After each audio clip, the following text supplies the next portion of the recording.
On my microphone, I put like a wooden spoon because growing up, I used to get whacked pretty hard with it when I misbehaved. Me too. And not by his mom, but by my mom. Different moms.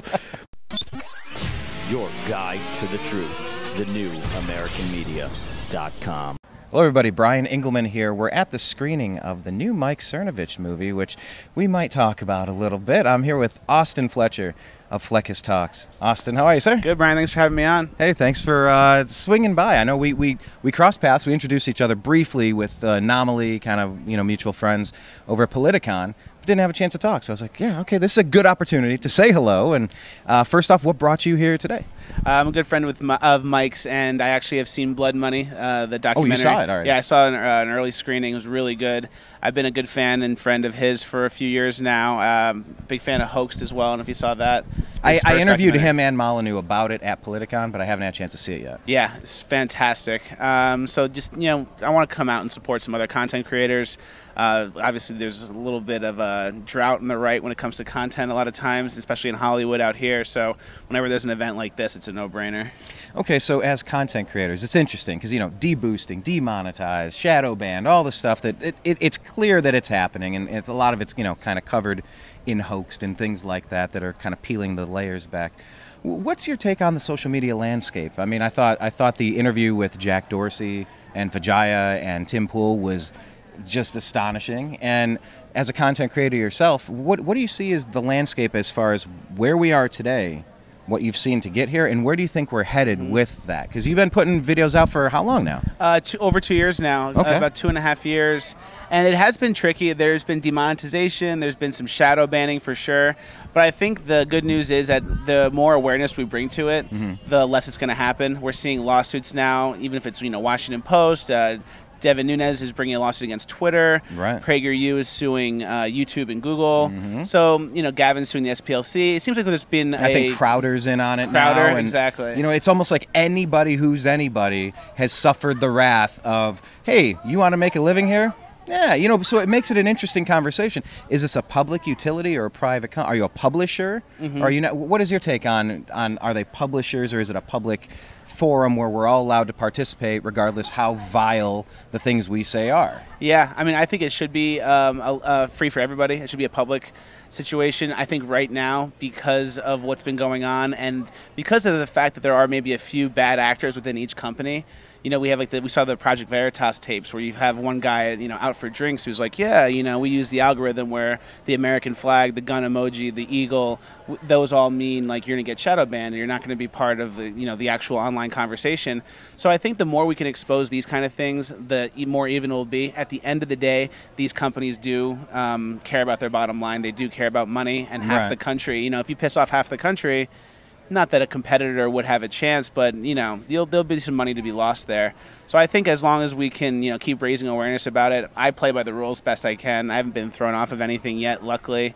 And my goal is just kind of stay alive until the dust settles, and then once the playing field is even, then it's going to be a real competition. Exactly, make the boost. It's to be about the ideas at that point. I like how you describe that, because I felt the same thing. Our stuff has been shadow banned, demonetized, deboosted, all of the things, and we were complaining about it years ago. But then 2 Aprils ago, like the PewDiePie, the adpocalypse, when it really kicked in, it became very obvious what the game was, and I decided then, okay, I'm going to peel back. He and I were out at Philly for the DNC. We were out in Cleveland for the RNC in 2016.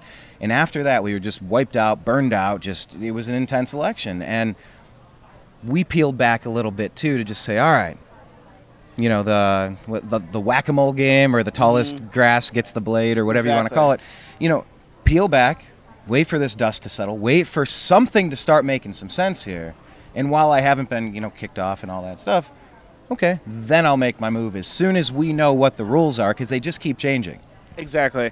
And that's how I feel too. On YouTube especially, I was getting demonetized for a while, and I just decided instead of fighting it or making it a huge public thing, I'm going to censor all my curses. I'm going to make sure I'm using people that gave consent to be interviewed, which I always do. I've just been following the rules best I can, and once I hit 300,000 subscribers, I felt something like on my channel, kind of like a switch was switched. It felt like I actually got monetized on all my videos. I am getting in the algorithm and on the search front page. So there was some things where I realized that YouTube maybe figured out, like, hey, this guy's got a pretty big following. He's not doing that crazy stuff. Maybe it's better if we make full money with him. And then, so I think money at the end of the day is always going to be the factor. Yeah, it is interesting because they keep what they keep 45%, and the content creator keeps 55%. And yeah, you're right. That's the bottom line. Whether it's right and left, so you're cutting off half of your revenue stream just to push social justice warrior ideology. I don't know. I don't know that it makes sense. Worth it. It's not the hill you want to die on for a lot of these companies, I don't think. Yeah, well, they all answer to stockholders, shareholders, a board of directors. At the end of the day, they do have to, regardless if they're going to back Bernie Sanders in the dark, the redistribution. No, they want to redistribute to their corporation, to their company.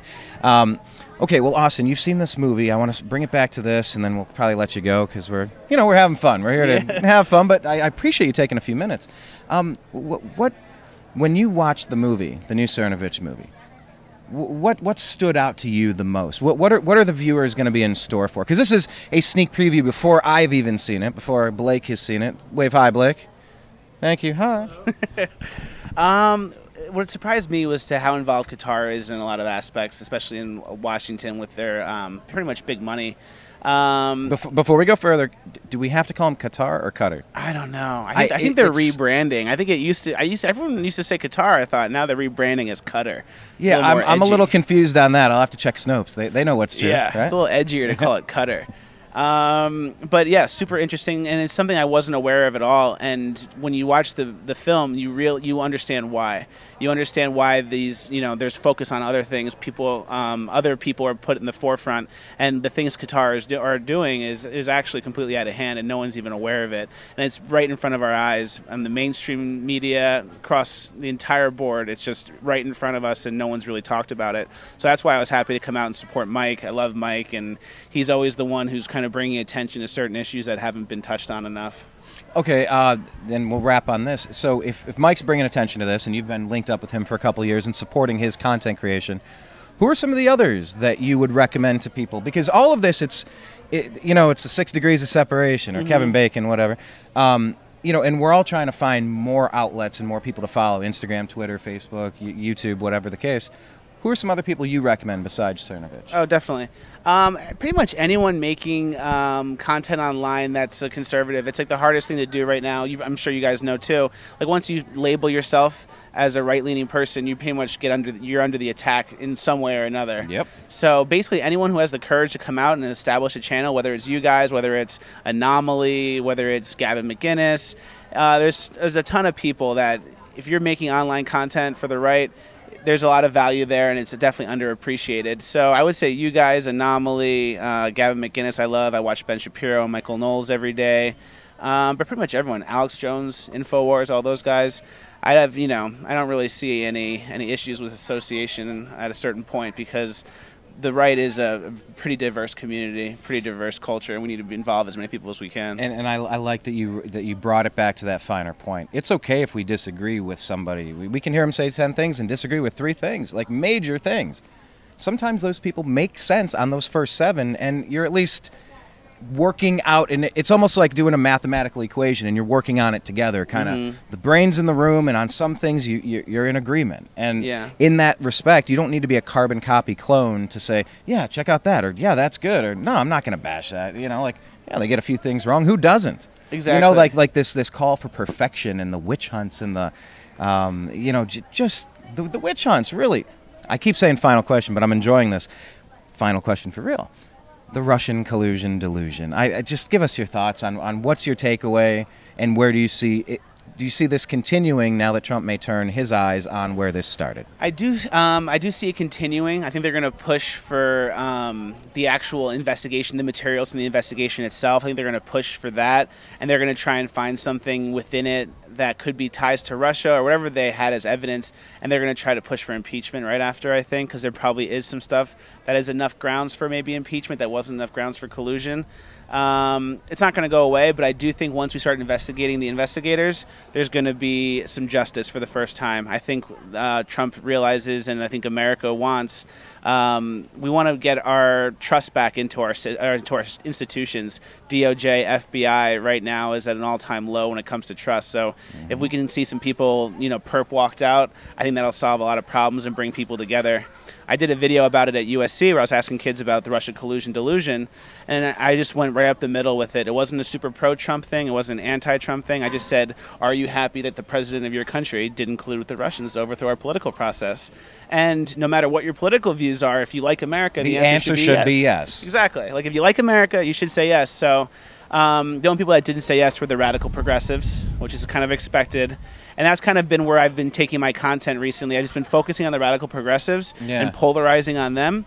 Because I think right now we're all, we are focusing on debating the leftists and trying to get the leftists to come like Trump, when in reality, you can engage someone who wasn't previously engaged in politics, and you have enough in common with them to not make them progressive enough for the mob.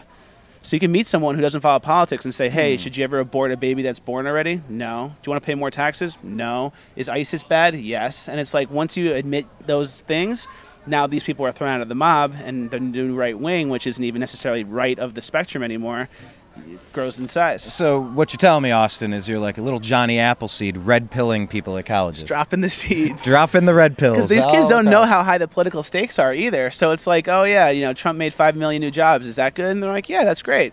And then some progressive will hear that and go like, oh, you like Trump, and now you're in trouble. And it's like, yeah, like you can wake these people up without even without even them realizing that they were asleep. The neutral approach. The neutral approach, right up the middle. There's some value there. Half the country doesn't vote.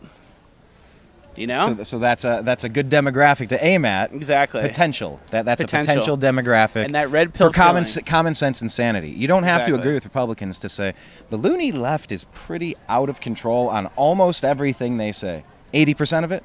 95. I don't know what I'm giving them credit for. What that 1 out of 20 is. 5%. I don't know. I don't know what I could.